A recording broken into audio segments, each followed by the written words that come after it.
Welcome to Harvey County Community Talk, a program brought to you by Harvey County Digital. Harvey County Community Talk, where everything we talk about is the only thing you want to know about local matters that matter. The voice of Newtonians, Hestonians, Waltonians, and everywhere in between, I'm your host, Lance Gordonley. We are the only voice for local public community talk. Our sponsor for today's episode is Kane Painting. I want to shout out to Kane Painting and thank you for sponsoring this episode.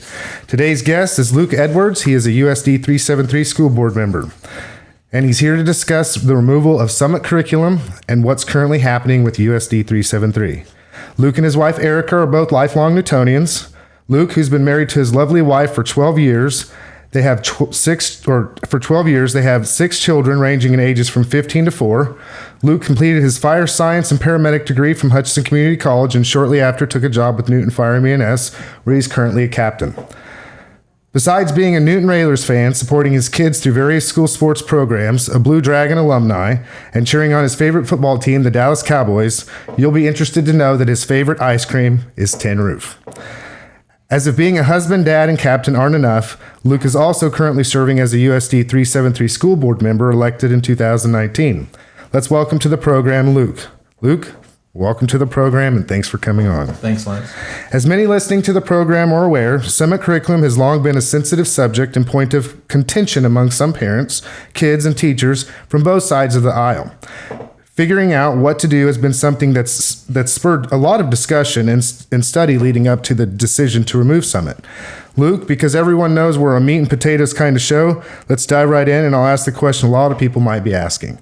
What exactly is Summit? All right. Well, that's a loaded question. But Summit is an online learning platform. And within that platform is basically our school's curriculum for 5th through 8th grade. It's all accessible on that online platform. It's a central place that the teachers and students can go to, all their resources, all their assignments within their curriculum. It's all built into Summit. So teachers still teach Kansas teaching standards, but most of those standards are built into the curriculum. It's all available on Summit. And if there's anything that is lacking, teachers can bring in outside resources to sort of supplement it. But it's got some benefits to it in that, at any point in time, we can pull data out of that because being it's an online program. So you can see exactly what a student's progress is. You can see exactly how an entire class is doing in a given subject. So it does have some benefits to it. We have been rolling it out. It started in the fall of 2018 for all of Santa Fe and then half of 7th grade. And we can talk more about how that all kind of rolled out later. But we've had it since the fall of 2018, and there was some challenges with the implementation, as we all know. And I think that's been pretty well spoken. Well, and then COVID complicated too. Yeah. Right in the heart of it. Yeah, between COVID and Summit, I think we've had plenty of discussions as a school board. That might be the meat and potatoes of our what we've been doing. So, but yeah, that's what Summit is. It's an online learning platform that has most of our curriculum available there. Okay, where did it come from? I know that school boards can look at different types of curriculum when making the choice what they're going to implement and not. Where did Summit come from? Kind of air out some of the rumors that people might have as far as how do we get there? Our schools, take that back. Let me back up. All schools in the state of Kansas are going to have to go through a redesign process by 2026. Okay. Our schools, our educators, administrators wanted to get ahead of the game. They wanted to start doing that redesign process to make sure that we're given the best up-to-date best practices of education for our kids as soon as possible, right? We applied for redesign, I think it was May 2017. The Santa Fe school did specifically. And they were accepted into that Gemini 1 school. You have to get an educator to tell you more about what Gemini means versus Mercury. We're redesigning to get up to date with best practices. Okay, that's interesting. A key part of school redesign is personalized learning.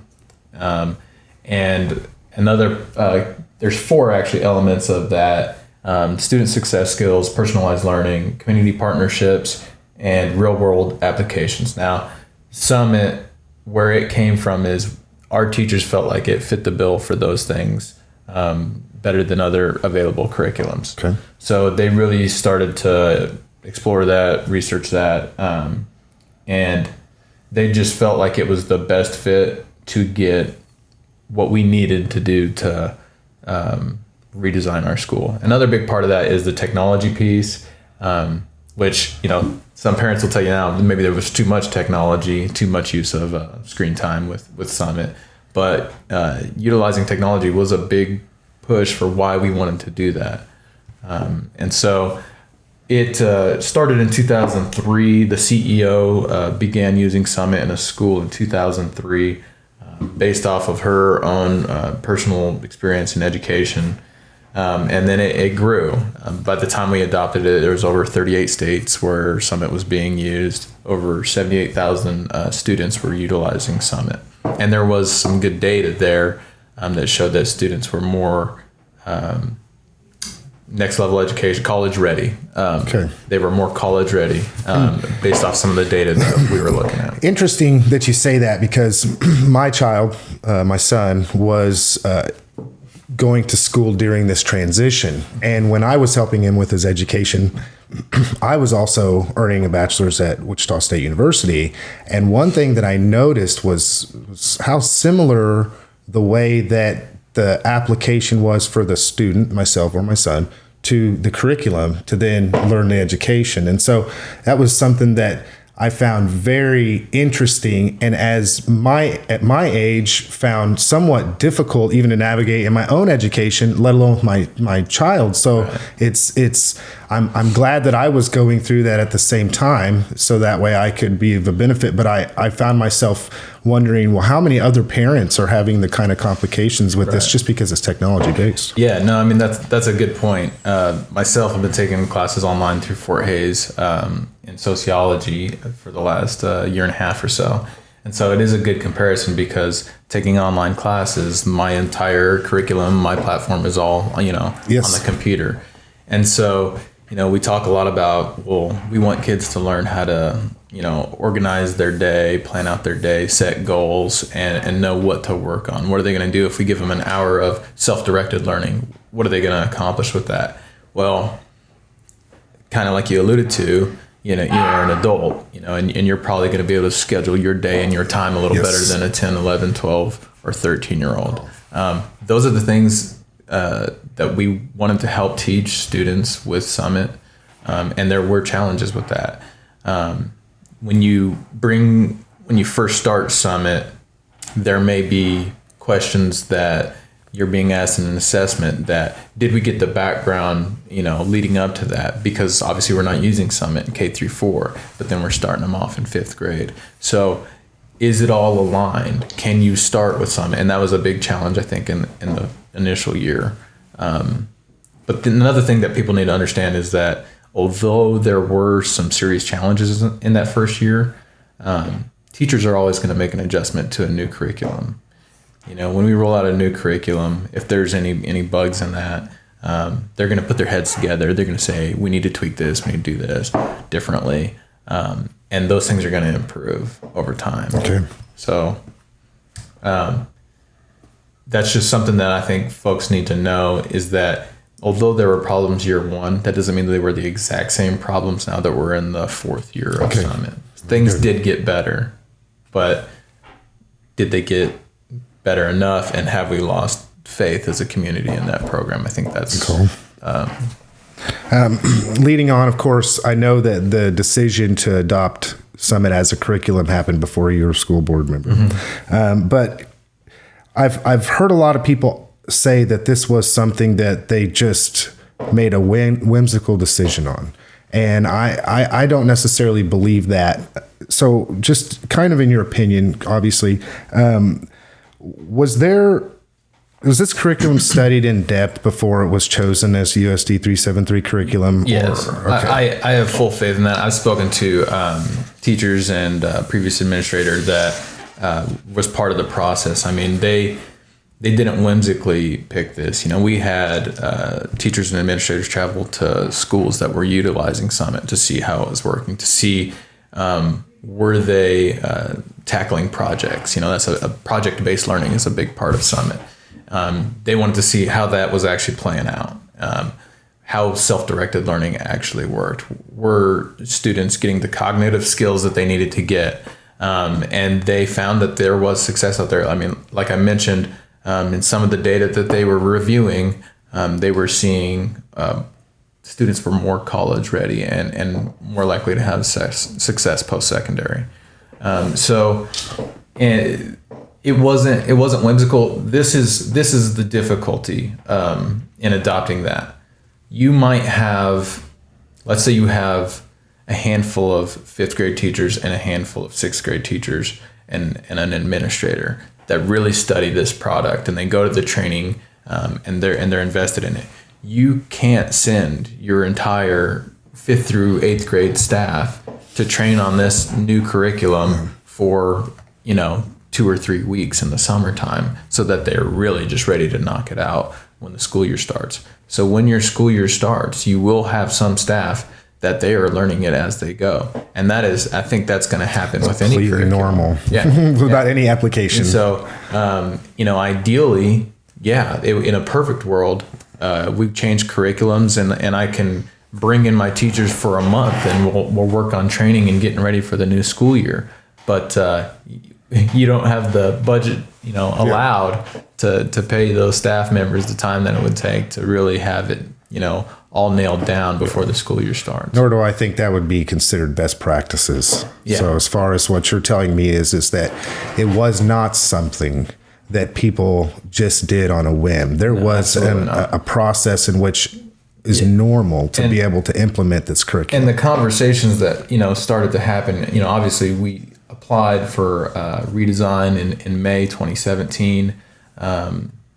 You have principals, administrators, and teachers coming to talk to the board in the fall of 2017, in the beginning of 2018, multiple times telling them about why Summit will work for what we're trying to do with the redesign process and explaining the benefits of that product. Okay.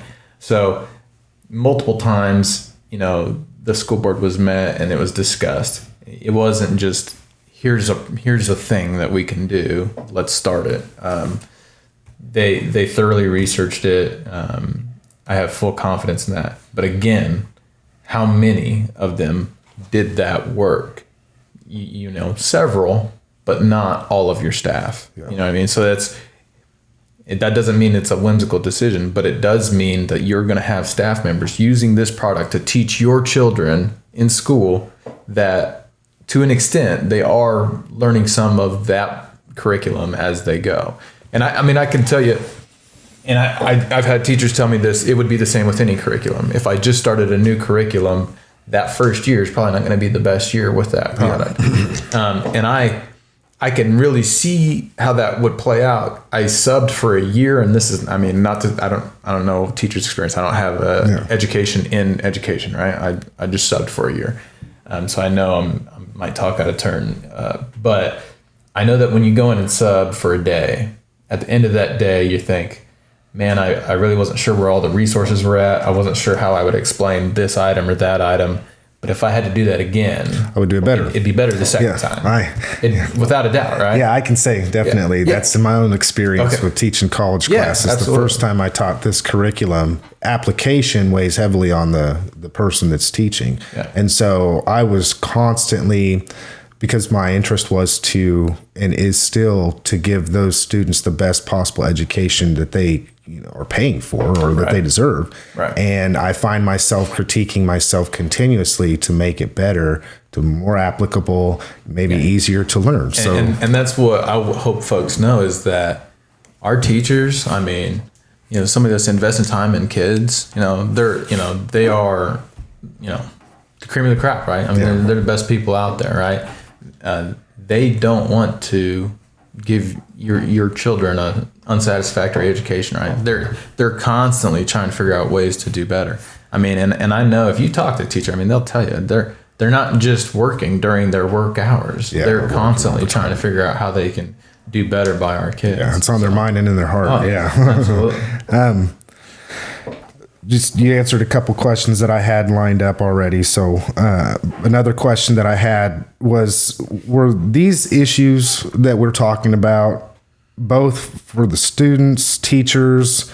Did teachers have, concerns regarding Summit, similar to what I've heard parents expressing? And I know sometimes it seems like the loudest voice in the room gets the most attention. And I know that there were parents that thought that Summit was a wonderful program that did get our students college ready, but there were also parents that wanted to really understand why their child was doing well, and then all of a sudden not doing well, and then their ability to help and aid their child in their education, it just got lost in the weeds. And granted, we are talking in COVID. I mean, because that's something that has really complicated a lot of different processes. Absolutely. So, I mean, so I think that might be something that's lost on folks, is that teachers were the first ones that saw the issues.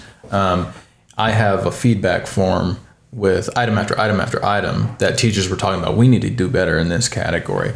I know some people, one of the things people talk about a lot is that when a kid was doing a content assessment, that they could take that as many times as they wanted.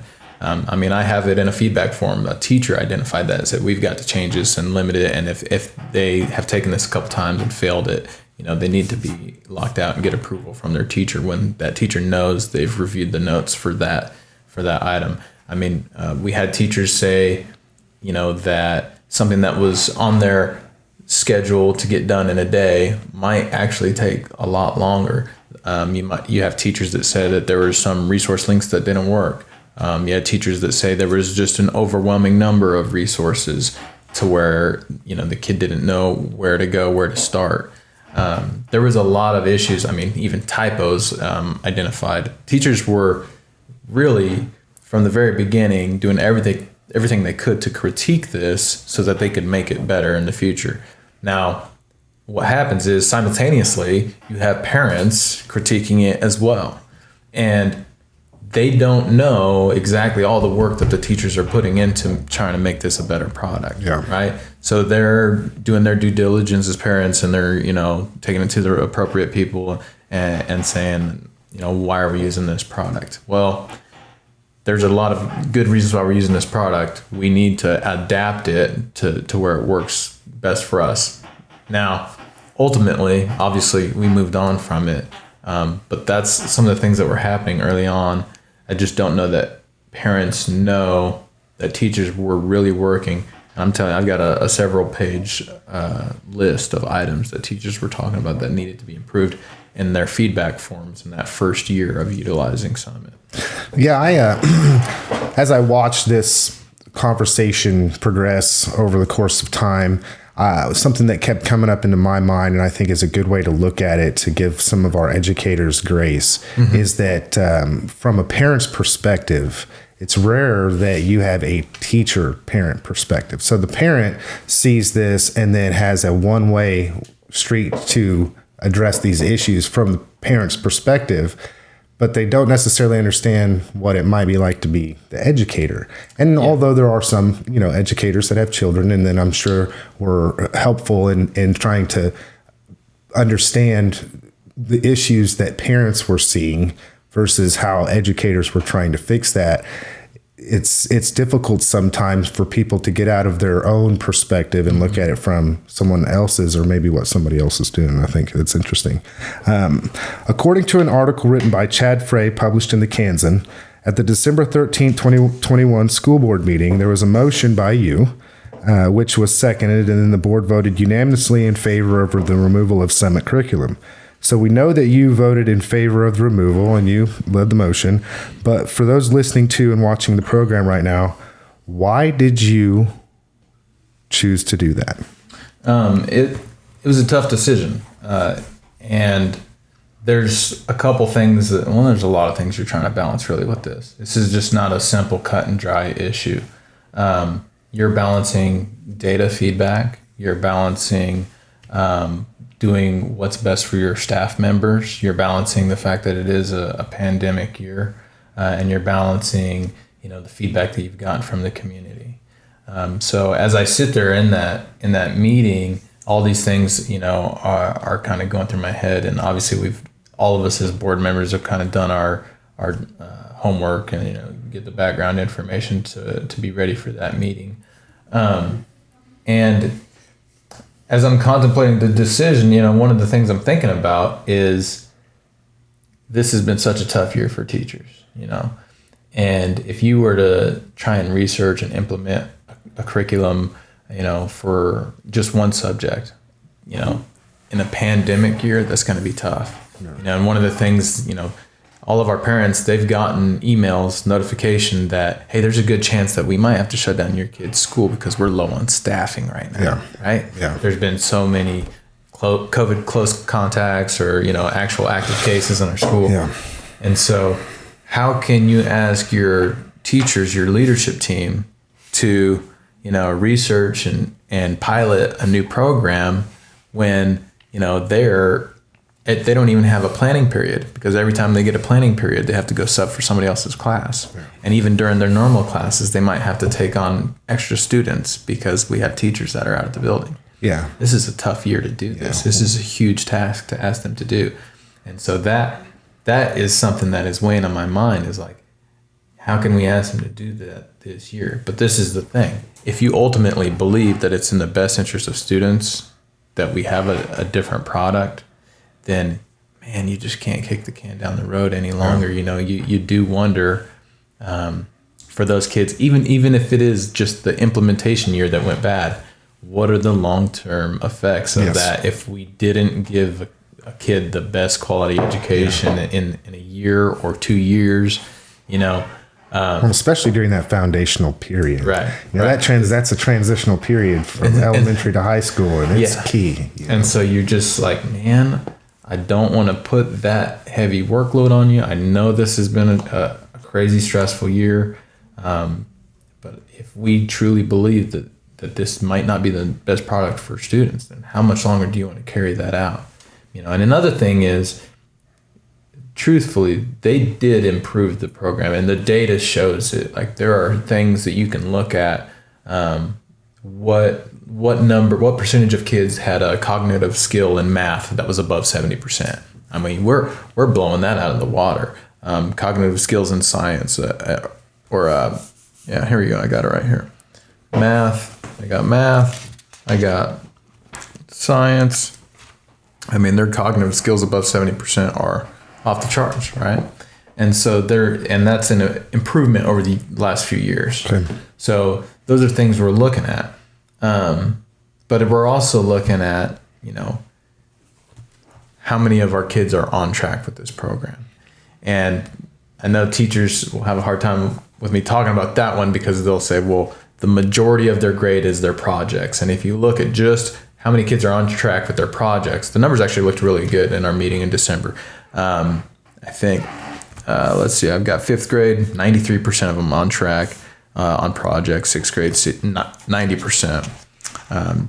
Chisholm, we're looking at 7th grade projects on track. They were 84% the day they did the data poll. But 8th grade was 50%.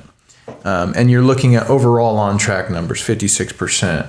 And you're just looking at some of these numbers and you say, well, this is after all the improvement. Some of these numbers look great, but overall, I just don't think the data was enough to overcome all these poor experiences that the community is telling you that they had with this. One of the big selling items for Summit was the use of mentoring.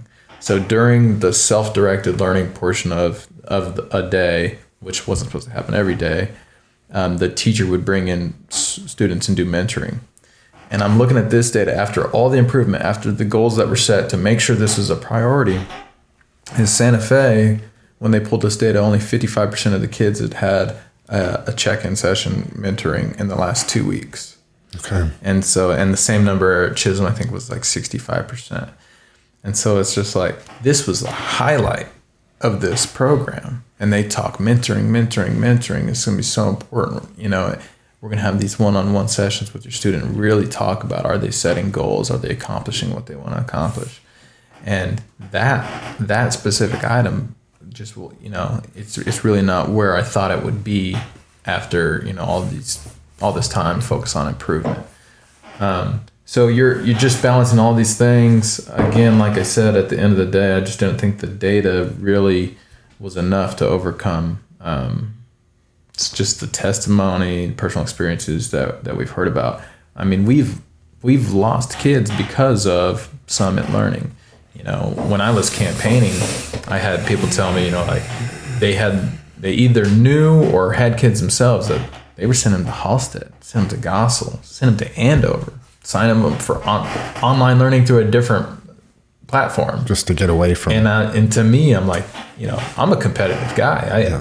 I don't want to see Newton kids going anywhere. You know what I mean? I don't think any of us do.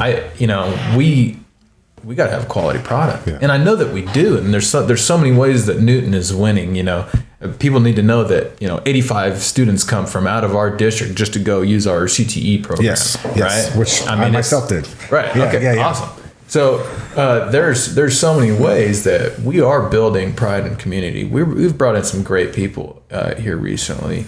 And I just want to make sure we keep that going.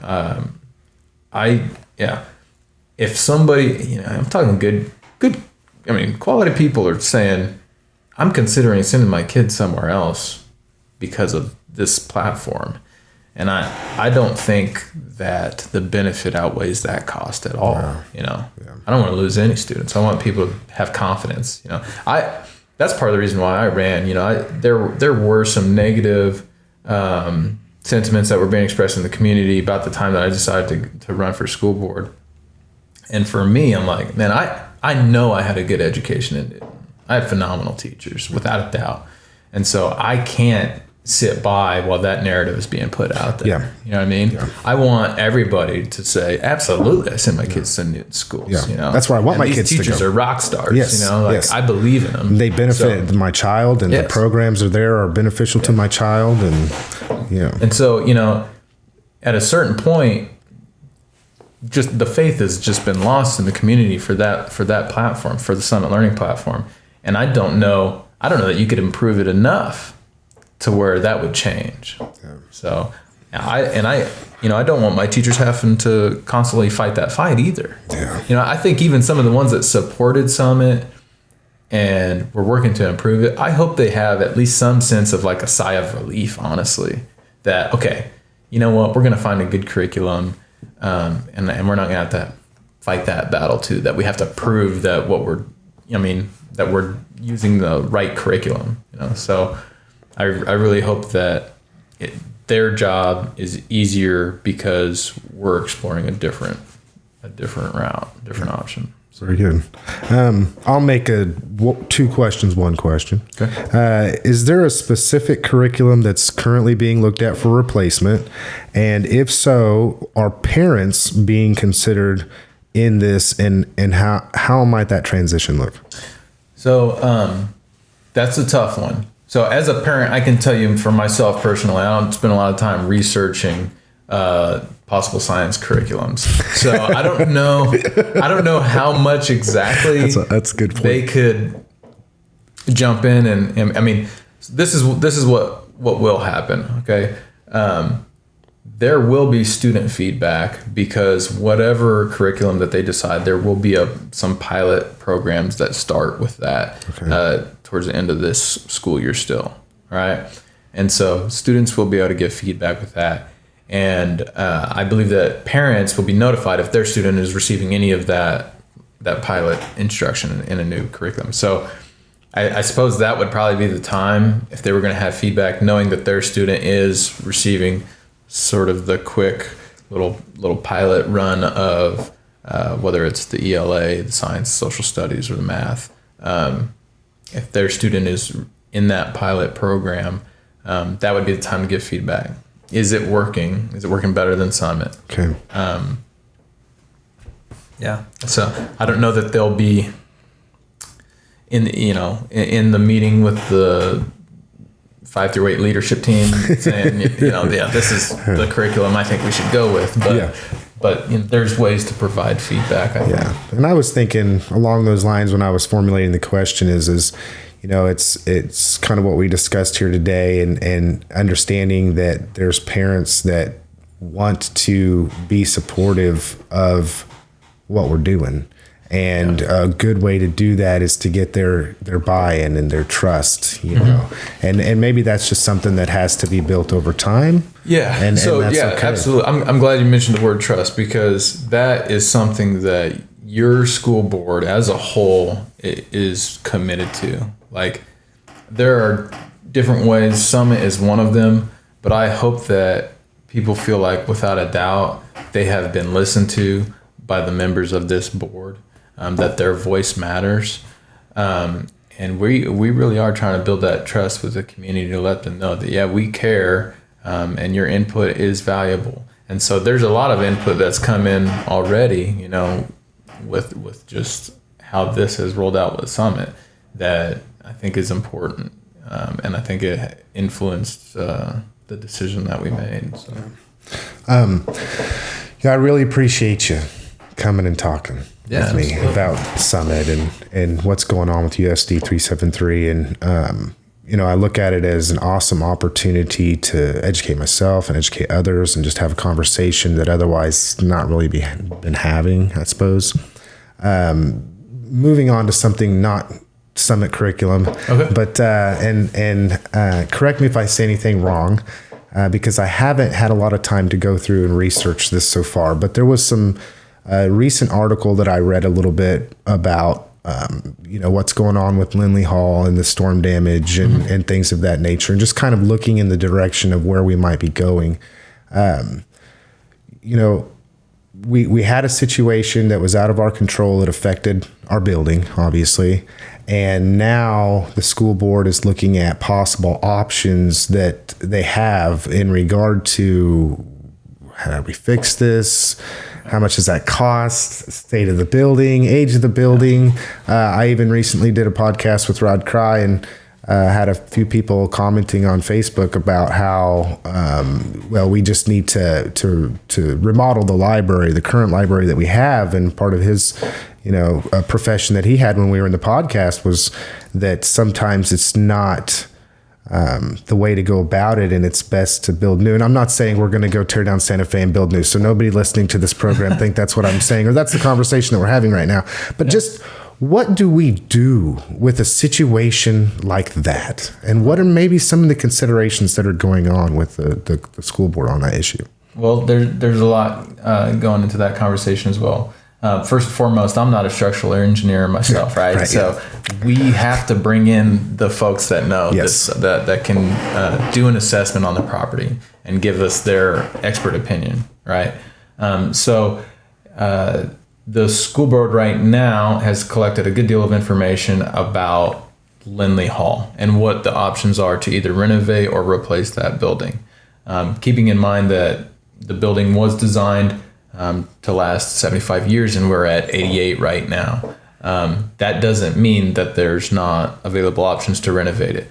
But before we go too much further into that discussion, I think it was President Morton that suggested we should really look at what's the status of Santa Fe proper before we make a decision on Lindley Hall. Yeah. Now, and that makes really good sense to me because, for example, the replacement option, if we were to put a new gym up, they said that could last 60 to 70 years.